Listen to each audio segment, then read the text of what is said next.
Well, it's one of the biggest mysteries in British Columbia why millions of sockeye salmon simply vanished from the Fraser River back in 2009. Stakeholders waited 3 long years for an answer.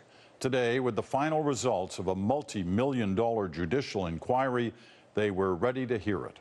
Chris Brown explains what happened. Chris. Peter, it was probably too much to expect Justice Bruce Cohn to completely solve the mystery of BC's disappearing salmon, but along the way, he certainly seems to have made critics of the Fisheries Department and of fish farms pretty happy. Fall in BC means the salmon are running. Amazing.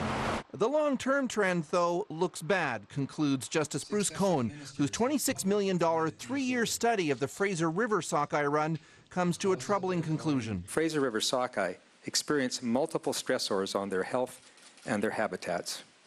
These stressors can cause death at various stages of the sockeye life cycle.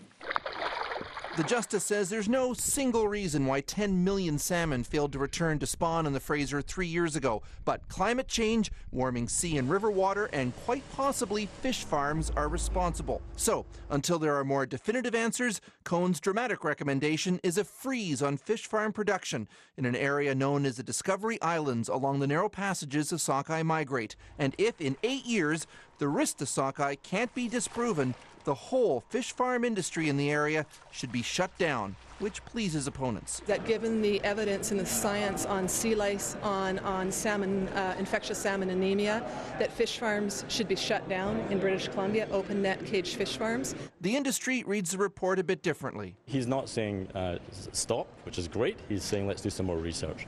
But the judge saved perhaps his harshest criticisms for the Harper government and its recent overhaul of the Fisheries Act. That I find troubling the thrust of some of the amendments.